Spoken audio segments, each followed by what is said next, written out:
You're live. All right, we're live. If you would stand for the Pledge of Allegiance, I call the meeting to order. I pledge allegiance to the flag of the United States, which stands one nation, indivisible, with justice for all.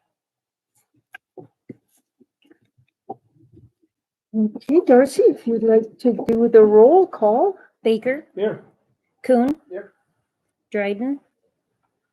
Hedrick. Here. Hines. Here. Mitchell. Here. Sassy. Here. Thompson. Here. Ambulance. Here. Finance. Here. Police. Here. Public Works. All right, could I get a motion to approve the minutes of the March 4th, 2025 regular council meeting? Okay, Betsy, and a second? Joanne?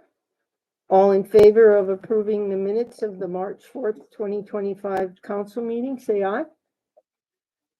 Any abstaining? Oh, okay, Rex abstaining. The next item is old business, the street committee report.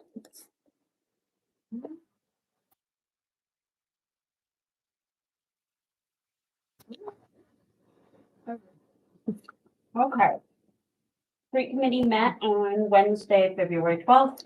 In attendance was John Sutton, Katie Mills, Jason Sackley, myself, Brett Coon, Diane, Darcy Seaman, and Brendan Hangman from the Read and Review. We opened our meeting at 4:03 p.m. We had one agenda item, and that was some Douglas Street updates. We discussed moving forward with the repairs, finishing up that project in the spring, summer-ish this year. And then also the updates to Triangle Park. Mayor Dion talked with Fred Berry to discuss the Facebook post that had stated he was opposed to this plan, as he owns the property adjacent to where Triangle Park is, and how the plan would negatively impact his business.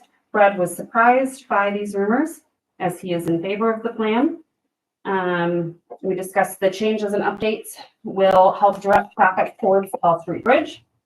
Revitalize Glendive also has asked about the city helping to beautify around the wastewater treatment plant facility as well. They have some ideas and plans for the bridge, like adding benches and swings. So that was all discussed. There was no public comment, and we adjourned the meeting at 4:15. Thank you, Joanne. I'd just like to make one correction. It was March 12th. Oh my gosh. Yes, And it was. then it's the waste, it's not the wastewater, it's just the water treatment. Because the wastewater is out by the jail. Okay, so no problem. We got that fixed. All right, the next item is the FUPR report. Mr. Kuhn, do you have that? Yeah. So we start right after saying people were present. Item number 1, post the police chief position. Mayor Diane informed us that she posted the Glendive police chief position, and it will be open for 2 weeks. So that's just an FYI. Item number 2, draft MOU for the city county port consolidation. Mayor Diane presented a draft of an MOU between the city and Dawson County for the merger of the city and county ports. This draft is a compilation of other city county MOUs throughout the state of Montana. This draft had, at that time, had not been viewed by our city attorney as of that meeting. The mayor had sent it to the commissioners, but at that time had not heard back from them. The mayor reminded us that the city residents are paying for 2 ports on their taxes. They pay for the city and the county. For this consolidation will save taxpayers both in the city and the county. Mr. Tessa stated this would be a significant amount of money saved. That's just an FYI. Number 3, pool committee plans. Although the pool committee has not officially met yet, discussions and planning have been progressing. Ms. Hedrick presented a long list of great ideas to incorporate into this year's pool operations. Once Mr. CN returns from training, he will reach out and schedule a pool committee meeting. The goal is to have the pool manager hired, work on personnel and scheduling by mid-May, and have the pool open for business for part of June. So that's an FYI as well. Item number 4, update city's public records policy and forms. Mayor Dine presented an updated policy and resolution for the public information requests. Updates reflect policies followed by cities and towns and other government organizations in Montana. So the FUPR committee approves resolution 3171 and other changes presented to the city's policies. Item number 5, budget outlook. Mayor Dine presented with information highlighting the cost benefits of the city court consolidation. As the city's budget is going to be extremely tight again this coming fiscal year, this consolidation will be a significant savings and will help us reach our budgetary goals. Item number 6, lawsuit budget. For the past, looking behind us, Mayor Dine informed the committee that the previous administration did not opt the city into the employee practice covered by MMIA, even though the coverage is free. This coverage would have paid for and utilized MMIA's attorneys for personnel litigation against the city of Glendive. Whether the city is served with frivolous lawsuits or otherwise, we will need to pay for representation of the city budget. Looking forward into the future, Mr. Center informed us that he has presented our employee policy to MMIA and has made minor changes and updates to that policy per the recommendation of MMIA. And so we should soon have the employee practice coverage for any litigation moving forward. So another FYI. Item number 7, document retention. Mayor Diane informed the committee that the former mayor put thousands of emails into the trash, and that was in violation of state record retention laws. And due to the volume of materials, we could not recover the information in-house. So we had to hire an IT specialist, and they were able to retrieve the emails. So once we were invoiced for that service, we only need to do a budget transfer to pay for the bill. It's also worth mentioning that the city has not destroyed any documents in the last 17 months, fully conforms to all applicable laws. Adjourned about 4:48 p.m. and that concludes my report. No public comment. Okay, thank you. And you had asked me to contact Ed Williamson? Yes. And so I did talk to him this afternoon. So as he recalls, he originally ran for the city judge and he was elected to that. He said he later ran for justice of the peace and he was elected to that. He said Bob Larson had held both positions for a while, and when Bob Larson retired, Ed was told by the city attorney that one person could not have both positions anymore, which was probably not accurate, but Ed remained the JP and Catherine Lee was appointed to city judge. He said city and JP court were at the courthouse at that time and they shared the same space. He said when Miss Lee left, then Ed did take over and manage both courts. He said the workload is quite manageable. He did think that the justice of the peace and the clerk should be paid more to take on the additional workload. He said he had the okay from the county to do both jobs and the city paid a portion of his salary. He did not think there was ever any written agreement when he did it. So it appeared that when Judge Berman was elected, then city court moved back to City Hall and they had court in here during the day. It was a part-time court. Not sure when the clerk went full-time, but most likely after the court moved over to the ambulance building. And the judge position was and remained part-time. So that was what he had to say. So I just want to bring that forward. Any other discussion before we move on? No. All right, the next item is public comment. I don't have anyone signed up for public comment, but is anyone wanting to give public comment at this time? Okay, new business. We're going to have the second reading of ordinance 4/2025. Ordinance number 4/2025, an ordinance of Dawson County Commissioners and the City of Glendive to combine the Glendive City Court and the Dawson County Justice Court. Whereas Montana law, specifically 3-11-2051 MCA, provides cities and towns the authority to designate the county justice of the peace to act as the city of judge if the elected justice of the peace resides within the county where the city is situated, and 3-11-2051 MCA further authorizes cities and towns to enter into agreements with counties for provision of such services. Now therefore be it ordained by the Glendive City Council of the City of Glendive that Montana law, specifically MCA 3-10-1014, further authorizes a justice of the peace may act as a city judge upon passage of a city ordinance authorizing the action, and upon approval of the ordinance by resolution of the Board of the Dawson County Commissioners and the Glendive City Council. If the ordinance and the resolution are passed, the city and the county shall enter into an agreement for a proportionate payment of the justice's salary as established under 3-10-115 and 3-10-116, and for a proportionate reimbursement for the use of facilities. The City of Glendive is requesting the Glendive City Court be combined with the Dawson County Justice Court. Now therefore be it resolved by the Glendive City Council and the Dawson County Commissioners of Dawson County, Montana as follows. Number 1, the city has approved an ordinance stating City Court and Justice Court could be combined. The Dawson County Commissioners approved an ordinance stating the City Court and Justice could be combined.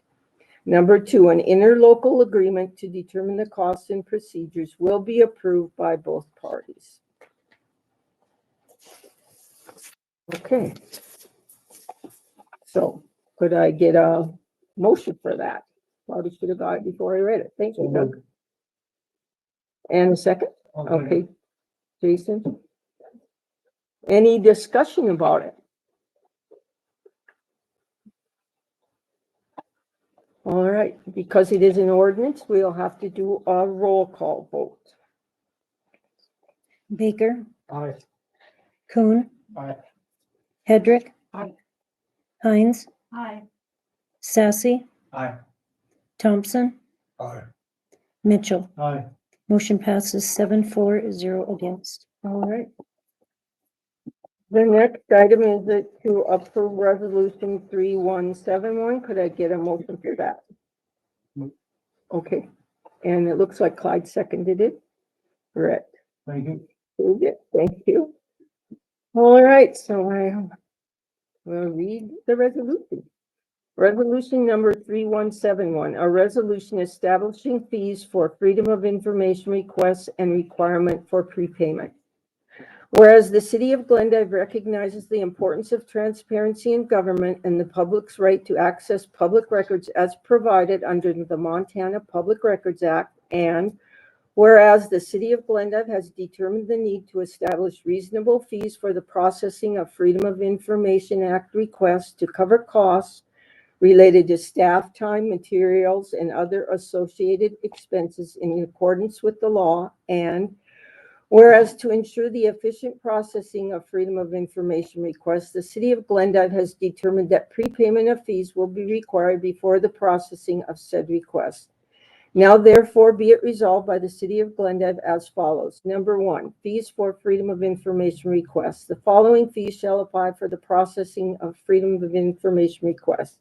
Staff time per hour, $25. Copying or printing cost per page, 25 cents. Postage or delivery costs, fees shall be the actual postage cost. Prepayment requirement. A, all the Freedom of Information requesters will be required to prepay the estimated fees before the processing of their request begins. B, if the actual cost of processing the request exceeds the prepayment, the requester will be billed for the difference. C, if the prepayment exceeds the actual cost, the requester will be refunded the difference. Number 3, payment methods. Payment must be made in the form of cash or check. Number 4, exemption and fee adjustments. A, The city of Glendive reserves the right to modify these fees as necessary to reflect changes in processing costs. B, certain requesters may be exempt from fees or eligible for a reduction in fees based on applicable laws or circumstances as determined on a case-by-case basis. Effective date. This resolution shall become effective immediately upon its adoption. So any discussion about that? No? Okay, then we can do the roll call vote for that one too. Thompson. Sassy. Aye. Dryden. Isn't here. Baker. Aye. Kuhn. Aye. Hedrick. Aye. Hines. Aye. Mitchell. Motion passes 7-4, 0 against. Okay, I'd like to make a motion to add an item to the agenda. I would like to add the DEQ violation and consent order to the agenda. So could I get a motion for that, Betsy, and second by Kevin? Okay, all in favor of adding the DEQ violation and consent order to the agenda, say aye. Okay, then you have it here, it's I'll just give you a little bit of background, although I think everybody here knows the background on this. But when we had the Jordan and the Retro Theater fire, the entire buildings were gutted, and I was getting calls that we needed to do something about the freestanding walls before someone was injured. I called everyone I could find who might have direction or help for this. I called the Brownfield Group, the EPA, and the DEQ. I tried to get the owners of the Jordan to do something about the danger that remained from the fire, but I was unsuccessful in getting them or their lawyers to take the responsibility. The basement of the Jordan, where all the debris had fallen, was full of water. We used over 3 million gallons of water to extinguish the fire. We sent out a request to bid and we got one reply, as we were expecting very high winds, and we all remembered what happened when people begged for the freestanding walls of the Ponderosa to be knocked down. Then the wind blew them down, severely damaging the JCPenney building and very nearly burying a worker in the debris. We did not want another issue like that. I contacted the DEQ and I had several phone calls with them leading up to the action to push the walls down. We got an emergency permit as the collapse zone was very large and we needed to protect people and property. I got some info from the DEQ and we filed an emergency permit with the DEQ and paid the fee the morning of the demolition. The DEQ did say we needed an asbestos contractor for the cleanup, and they gave me the numbers of a few firms. I was able to get one to agree to come, but he couldn't be here for a couple of weeks. When he did arrive, he said it would cost 1.1 to 1.4 million to clean it up. The city did not have the funds for this. We went to Helena, spoke with the head of the DEQ, and we explained our dilemma. We made a plan to move forward with getting our landfill certified and getting city workers trained as asbestos contractors. We expected the city would have to clean it up, and I stayed in contact with the EPA to see if they might have any funds. However, the city remained out of compliance with the DEQ because we did not have an asbestos contractor. While we continued to explain to the DEQ why we could not afford one, the DEQ cited the city with a violation. In many conversations I've had with the DEQ, who certainly understand we were preserving public safety, the city will still have to pay a fine. So after much negotiation and in good faith, I have agreed that the city will pay $250 for failure to get an asbestos contractor here, which is a DEQ violation. I'm asking for approval to pay the $250 and put this behind you. As you all know, the EPA did come and clean it up properly, and they did not charge the city anything. So in the violation order, they do say that we demolished the walls to mitigate the potential public health hazards and ensure the safety of the community. So it started out with some $80,000. Then we got them down to 1,000.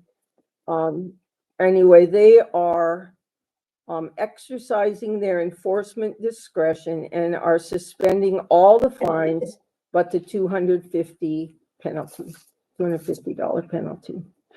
So if we agree to pay this, then we're done with this. We can't appeal it. We accept that we didn't have the permit, which we didn't.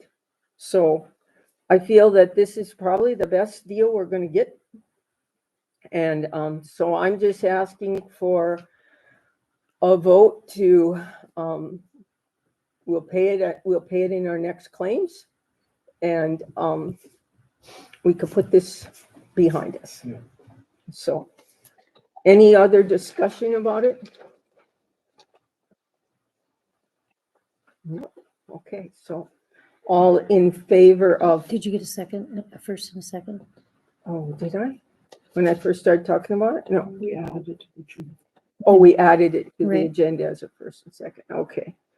All right, so now I'll need a motion to pay the $250 violation fee. So could I get a motion? motion to pay the $250. Okay, Clyde makes a motion and Joanne seconds. All right, all in favor of paying the $250 fee to the DEQ, say aye. Aye. Okay, any abstaining? No. All right. I think you could have got it down to 125, Mayor, if you was trying to. I started at 1. I started, yeah. Believe me, I tried, but I think that was the best I could do. Okay, so the next item is the accounts payable claims of 179, 134.31. Could I get a motion to pay that? Okay, Kevin, in a second. Good. All right, all in favor of paying the accounts payable claims of 179, 134.31, say aye. Aye. Okay, any abstaining? No. All right, next we'll move to the department head comments, and I guess we'll skip you, Mr. Rubus. You're shaking your head. Okay, all right. How about you, Mr. Center? Did you have anything?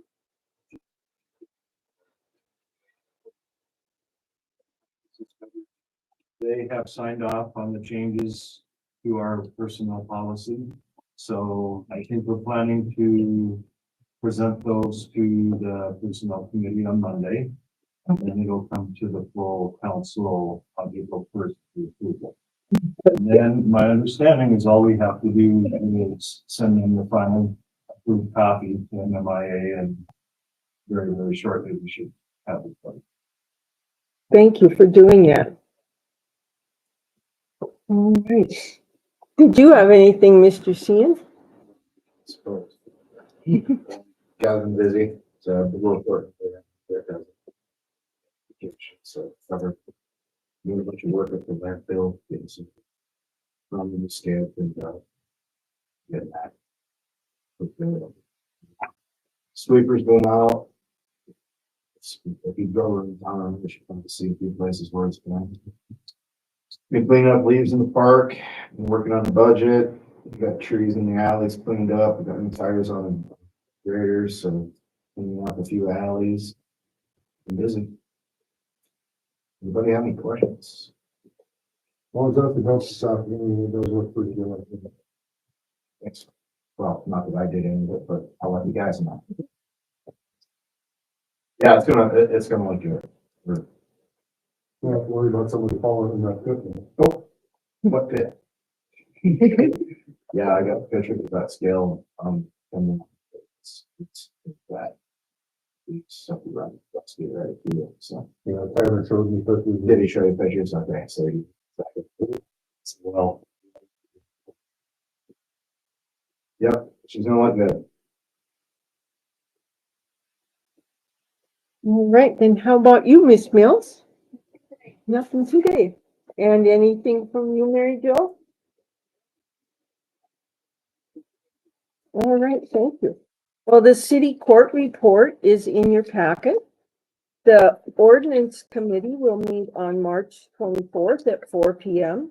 The personnel committee will meet on March 24th at 4:15 p.m. I don't have any mayor comments, but I'll just remind the council that next Wednesday from 8:30 to 11:30, the high school seniors will be here. So if you can be available at all, we're going to try to explain to them how representative government works, among a couple of other things. But they'll be going to the water plant, the courthouse, the county attorney office, the job service, Edward Jones, the fire hall, city hall. So there will be 6 groups of them. There'll be 15 minutes at each station. So each of the groups will start at a different location, and then they'll all come back here and get on the bus at 11:30 and go back to the high school. So I'm hopeful that they learn a lot and that they get interested in city government. So that said, we could move for adjournment. Okay, and a second. Okay, Joanne. All in favor of adjourning, say aye. Aye, thank you. That's a meeting. I I will.